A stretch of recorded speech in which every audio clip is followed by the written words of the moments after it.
Scotty concludes that these are fragments of a place she had been before. He believes taking her there might help her recover her memory. But this is all part of the deception planned by Alistair and Judy. Following her lead, Scotty brings her to the church with the tall tower. After kissing in the library stable, she ascends the tower. But midway up the spiral staircase, his acrophobia overwhelms him, triggering his vertigo. The technique used here is the famous dolly zoom. In Hitchcock Truffaut, Hitchcock claims to have invented this technique. However, it actually seems to have been created by Paramount cameraman Ermin Roberts. The technique involves simultaneously dollying the camera backward while zooming in, creating disorienting visual effect. In this particular sequence, it appears the camera moves vertically through the spiral staircase. However, this illusion was achieved using a clever trick. The staircase was actually a miniature model laid flat. The camera only had to move horizontally to stimulate the effect. Building a rig to move the camera vertically would have cost around $50,000 at the time. Scotty, unable to stop Madeleine's suicide, blames himself. But what actually happened is that Alistair, the client, murdered his real wife, also named Madeleine, at the top of the tower and threw her body from there. The tower from which Madeleine fell was created using matte painting techniques. The real tower had already been demolished at the time of filming, so a visual effect was necessary. It is said that the painted tower was made to look even taller than the original. Since Scotty testified that Madeleine jumped to her death, it was officially ruled a suicide. Those involved in the murder, Alistair and Judy, the woman pretending to be Madeleine, were not held accountable. In the original novel, the protagonist lied to the client, saying that he wasn't there when he actually was. He visits the client's home and asks whether his wife had returned. He said he lost sight of her while following her. The client, of course, knows he is lying and likely both surprised and angry. Still, if the protagonist doesn't testify to the suicide, suspicion will fall directly on to the client. In the novel, the client is eventually investigated by the police. While fleeing in a car during wartime, he is shot and killed by enemy forces. Later, the protagonist meets a woman named Judy who looks exactly like Madeleine. At the time, Judy is wearing green clothes, the same color Madeleine wore when Scotty first saw her. This is undoubtedly a deliberate choice by Hitchcock. Scotty suspects that Judy is actually Madeleine and interrogates her, but Judy denies it. Based on her ID and other documentation, she appears to be Judy. However, at this point in the film, it is revealed to the audience that she is Madeleine. A flashback shows a scene where Alistair, the client, throws the real Madeleine, his wife, from the top of the tower. The audience realizes that the story about Madeleine being possessed by her great-grandmother Carlotta, who had committed suicide, was all part of the act. In the original novel, the twist is revealed only at the end. It is said that some of Hitchcock's collaborators opposed moving the revelation earlier. Why did Hitchcock restructure the story? One reason is that Hitchcock found the twist in the novel unconvincing. He believed that revealing the secret only at the end would not be persuasive for the audience, and it was too weak a device to sustain suspense until the conclusion. That's why he decided to focus on another central theme instead. In Hitchcock Truffaut, Hitchcock says that what intrigued him most was the protagonist's attempt to bring the dead woman back to life.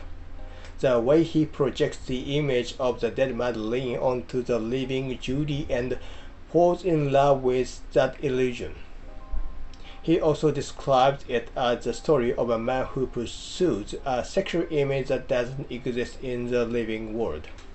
It is, in a way, about necrophilia, his obsession with making love to a dead woman.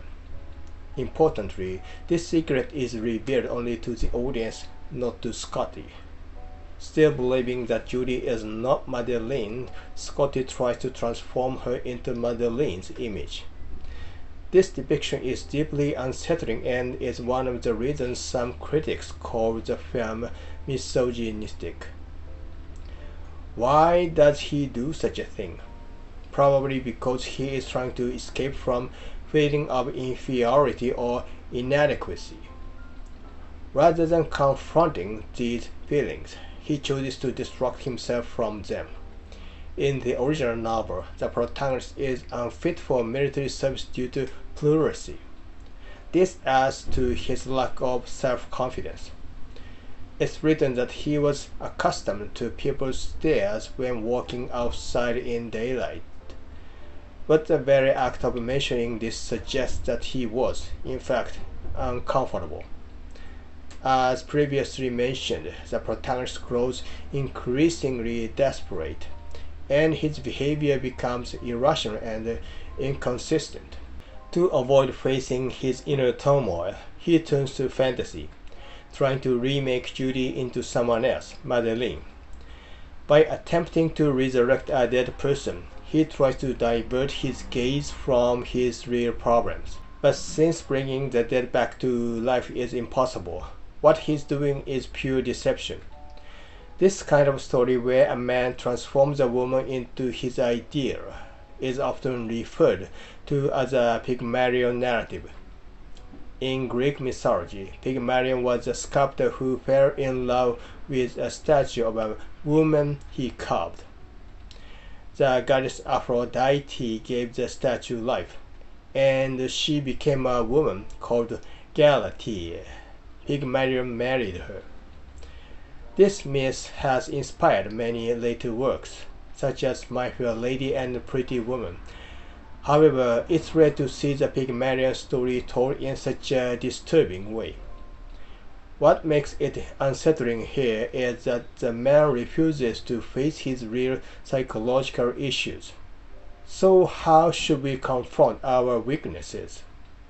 When we fail to do so, our unresolved problems can manifest as violence or domination, often directed at women or those more vulnerable. Vertigo explores this theme. Scotty remains unaware that Judy is Madeleine. What happened when he finds out? Hitchcock believed that this question would emotionally engage the audience. Because Judy loves Scotty, she wants to be loved by him, even if only as a stand-in for Madeleine. So she agrees to his demands and allows herself to be transformed. Then comes the moment when Scotty's wish comes true.